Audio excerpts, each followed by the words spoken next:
से बात करेंगे। मेरे साथ बात करने के लिए मौजूद हैं राजा खालिद फारूक साहब, साबिक आईजी पंजाब। अस्सलाम वालेकुम सर। ख्वाजा साहब अस्सलाम वालेकुम। एक तो मैं ख्वाजा जी ख्वाजा जी हूँ, राजा नहीं। बिल्कुल ठीक है जी, माजरत मैं आपसे चाहता हूँ इस चीज़ के लिए खालिद साहब।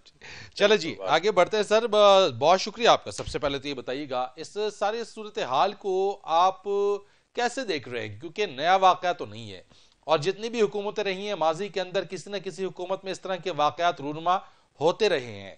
आप क्या समझते हैं सर कि जब ये वाकया रूनुमा हुआ और उसके बाद एक स्टेटमेंट सीटीडी की तरफ से, दूसरी स्टेटमेंट, तीसरी स्टेटमेंट, शकूक व शुबात तो खुद पैदा कर दिए।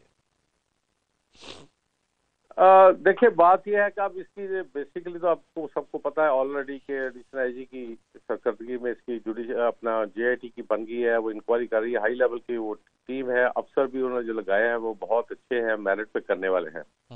तो वो कल तक तुमको वाज़ेह हो जाएगा कि कहाँ क्या किसका फॉल्ट हुआ। बैकग्राउंड में जो जेआईटी बता रही है बात, वो भी उनका दो पोर्शन है इस बात के। एक तो है कि जो ऑपरेशन किया गया किस बुनियाद पे किया गया, उसमें वो अदील नामी एक शख्स है बैकग्राउंड में जो जिसका नाम रेड बुक में है और वांटेड है, और उसका ताल्लुक दाइश और दूसरे ग्रुप से है जो कि सारे इस वारदातों में जो मुख्तलिफ जो है टेररिस्ट की इसमें कहते हैं जी शामिल है। उसमें उसने मई में जो है एक आल्टो गाड़ी ओलेक्स के से खरीदी और इस लड़के जीशान को दी, जिससे वो लिंकेजेस जो अभी अपेरेंटली चीजें आई है, मैं तो वो बात कर रहा हूँ। इनसाइट तो अभी शेयर नहीं की, वो तफसील इंक्वायरी में पता चलेगा।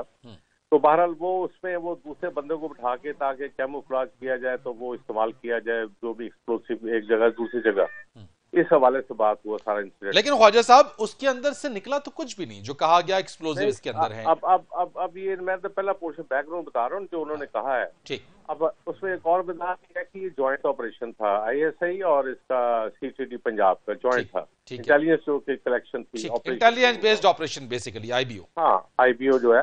अच्छा, दूसरा वो पोर्शन जो है वो आता है मौके पे क्या हुआ।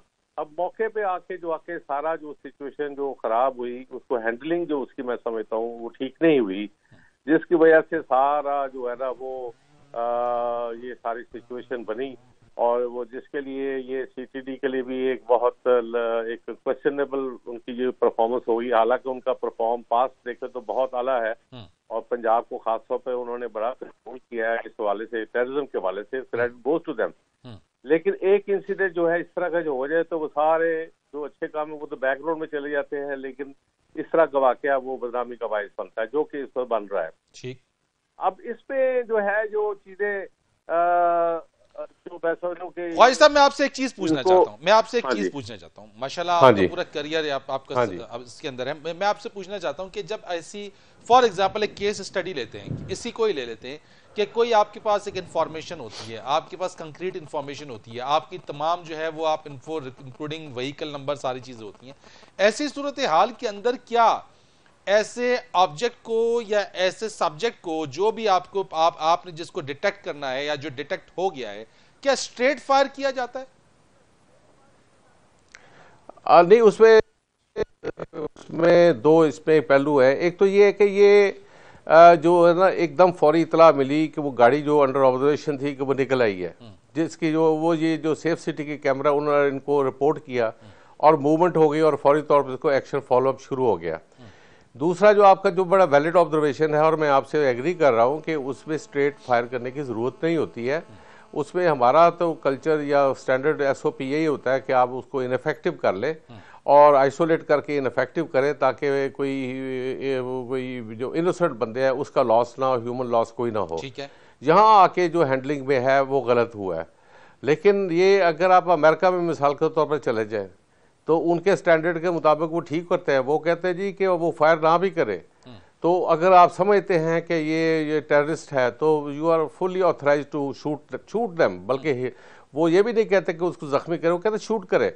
आपने देखा होगा कि अमेरिका में कई ऐसे वाकयात हुए हैं जिसमें वो मतलब बंदा वो बटवे जेब में हाथ डाल के अपना कोई आईडी निकाल रहा होता है तो वो शूट कर देता है। अमेरिकन पुलिस ऑफिसर जो हैं वो कहते हैं पता नहीं असला ना मार दे।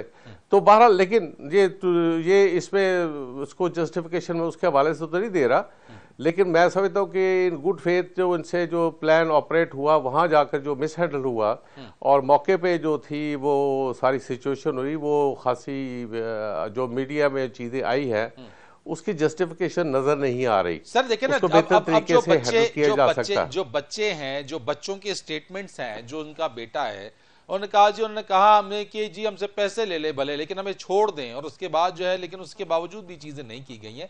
देखिए ना कि अगर एक बच्चे हैं आपके पास है, खवातीन है, क्या खातून को भी, यानी हमारे यहाँ तो खवातीन और इस तरीके से बड़ा रिस्पेक्ट और सारी चीजें हैं कि खवातीन के मामलात के ऊपर उनको साइड पे कर दिया जाता है, बच्चों को साइड पे कर दिया जाता है, तो सर खातून को निशाना क्यों बनाएंगे जबकि दो, एक उनकी साहबजादी और एक नहीं मैं इस केस के हवाले से तो मैं अपनी ओपिनियन आपको दिया है कि वो मेरे ख्याल में जस्टिफाइड नहीं था। इसका हैंडलिंग जो है वो मिसमैनेज हुई है, वो मैं आपसे एग्री करता हूँ। बाकी खातून होना आपके दाइश में तो दुनिया में देखें, पाकिस्तान में भी पकड़े गए केस जिसमें दाइश में खवातीन भी शामिल हुई हैं, वो कोई ऐसी ग्राउंड नहीं है। लेकिन एहतियात ड्यू केयर जरूर करनी चाहिए थी ताकि कोई बाद में इनोसेंट बंदा, क्योंकि एक इनोसेंट मैं समझता हूँ दो भाग जाते कोई फर्क नहीं पड़ता, एक इनोसेंट की जान नहीं जानी चाहिए।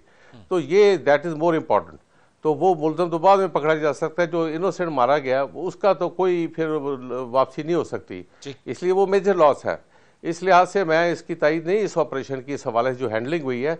अब उसमें क्या हुआ है, मौके पे अफसरान कौन डिसीजन लेने वाला था, किसने गलत डिसीजन लिया, ये सारी इंक्वायरी में चीज़ें साबित होंगी।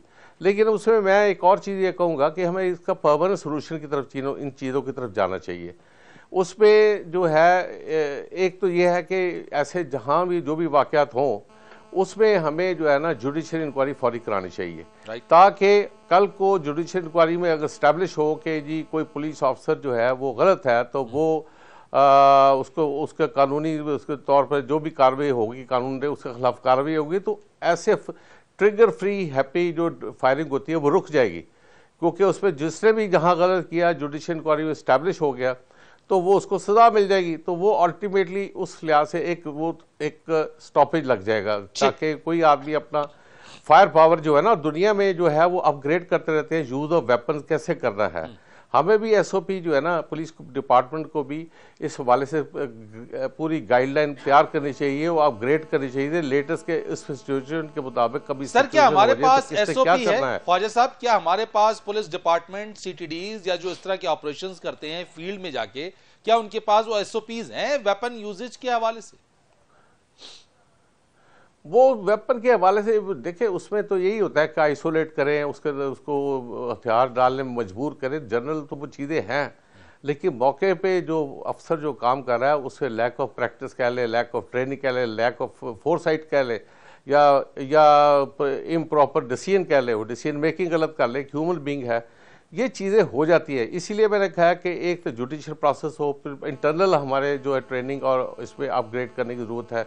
तीसरा एक जो है पुलिस कंप्लेंट अथॉरिटी बनानी चाहिए कि जो कि पब्लिक को शिकायत हो वो जो पुलिस ऑर्डर में मौजूद तो वो उसके मुताबिक जो है वो परमानेंट बॉडी बने, वो पावरफुल बॉडी है और वो एक्सटर्नल अकाउंटेबिलिटी करेगी। इंटरनल अकाउंटेबिलिटी तो महकमे की अपनी होनी चाहिए और हो भी रही होगी, लेकिन एक्सटर्नल भी आपको ये अदारा जो पुलिस ऑर्डर में मौजूद है वो किसी हुकूमत ने नहीं बनाया, पिछली हुकूमत ने भी बनाया, अभी भी नहीं बना। तो इस तरफ भी हमें परमानेंट एक अदारा बनना चाहिए जो उस पर कंटिन्यूसली काम करे ताकि पब्लिक ग्रीवेंसेस जो है उसको रिड्रेस करे। ठीक है ख्वाजा साहब, एक चीज और, ये जो 16 नामालूम एहलकारों के खिलाफ मुकदमा दर्ज किया गया है इसमें नाम कहीं नहीं है, यानी नामालूम लिख दिए गए हैं। क्या ऐसा मुमकिन है कि जो ऑपरेशन में इन्वॉल्व हुए वो नामालूम अफराद थे? नहीं, वो जो नामालूम अफराद जो है वो मुद्दई पर जो है वो डिसीज्ड का जो मकतूलीन है सिविल के उनकी तरफ से हुआ है। तो एक कॉमन सेंस है कि उनको कैसे बताया, वो तो ये कह सकते हैं कि जी सीटीडी या पुलिस के बंदे थे, वो तो नाम नहीं जान सकते, वो अनरियलिस्टिक बात होती। तो वो कोई ऐसी बात नहीं है इंसिडेंट की एफआईआर में तो ज़रूरी नहीं है कि नाम पहली एफआईआर में हर एक के नाम आने चाहिए, वो बल्कि ज़्यादा अनरियलिस्टिक है।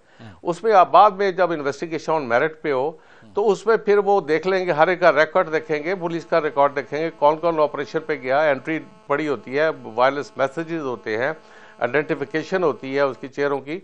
ये सारी चीज़ें देखने के बाद वो आइडेंटिफाई हो जाएंगे, वो तो मसला कोई नहीं है। और इसमें ये जो हमारा कॉन्सेप्ट है जी, पहले FIR में नाम भी होना चाहिए भाई, ये वो तो अनरियलिस्टिक मैं समझता हूँ कि वो एक पब्लिक के आदमी तो यही कह सकता है ना, मैं शनाख्त करता हूँ चेहरे से, मैं ये तो नहीं जानता वो कौन है। तो वो इस लिहाज से वो ऐसा वो सीरियस इशू नहीं है। जो एक डिबेट मैंने देखा मीडिया में ये चल रही है जी, नाम क्यों नहीं थे, ऐसी कोई बात नहीं है। हाँ, अगर वो पुलिस वाला कहे जी मुझे नहीं है तो पता, तो फिर और बात होती, चूंकि ये बुदई पब्लिक है तो उस वाले से कोई ऐसी मसला नहीं इसमें। अच्छा ख्वाजा साहब, पहली इन्वेस्टिगेशन एक चीज मैं आपसे और पूछना चाहता हूँ इसमें कि जिस तरीके से GIT इन्वेस्टिगेट भी कर रही है, सारी चीजें कर रही हैं, अगर फॉर एग्जाम्पल कि कहीं ना कहीं से लिंक जुड़ भी जाता है कि किसी टेररिस्ट ऑर्गेनाइजेशन से उनमें से किसी एक का ताल्लुक है भी, लेकिन अगर रिटेलिएशन नहीं हुई, यानी कोई फायरिंग नहीं हुई, कोई काउंटर फायर नहीं हुआ, और जो CTD की तरफ से ही वन साइडेड ये फायर था जिसमें ये तमाम अपनी जान की बाजी हार गए, तो क्या उस पे भी जो CTD के अफसरान और एहलकार इसमें हिस्सा ले रहे थे वही कल्प्रेट माने जाएंगे, ठहराए जाएंगे? 100% ठहराए जाएंगे। यूज ऑफ फोर्स आपने जस्टिफाई करनी है। लॉ कहीं नहीं कहता कि टेररिस्ट है तो आपको पता चल जाए टेररिस्ट, उसको गोली मार दे। वो बिल्कुल वहाँ वो लॉ में प्रोविजन है कि किस कंडीशंस में आप फायर कर सकते हैं। वो आम आदमी को भी वो प्रोटेक्शन मौजूद है कि अगर खुदा न खास्ता कि सिविलियन पे वो बंदा फायर कर रहा है और उसको अपनी जान का खतरा है, तो अपने डिफेंस में वो फायर बैक या उस तरह के मेजर्स ले सकता है जिससे वो उसकी अपनी जान बच जाए। तो इस हवाले से पुलिस ऑफिसर भी जो है, अगर उस पर किसी ने फायर ही नहीं किया है तो स्टेट में विदाउट प्रोवोकेशन वो फायर करता है, then he is the culprit, he is accountable for that under the law. ठीक, बहुत शुक्रिया आपका ख्वाजा खालिद फारूक साहब, साबिक IG पंजाब, इस मामले के ऊपर बात कर रहे थे। कमर्शियल ब्रेक लेते हैं और ब्रेक के बाद आएंगे तो जरा बात करेंगे कुछ सियासत के हवाले से, जिसमें पाकिस्तान तहरीक-ए-इंसाफ मुसलसल लगी हुई है इस काम पर कि साबिक सदर आसिफ अली जरदारी साहब की नाअहली हो जाए और सुप्रीम कोर्ट में दरख्वास्त लगे। एक कमर्शियल ब्रेक के बाद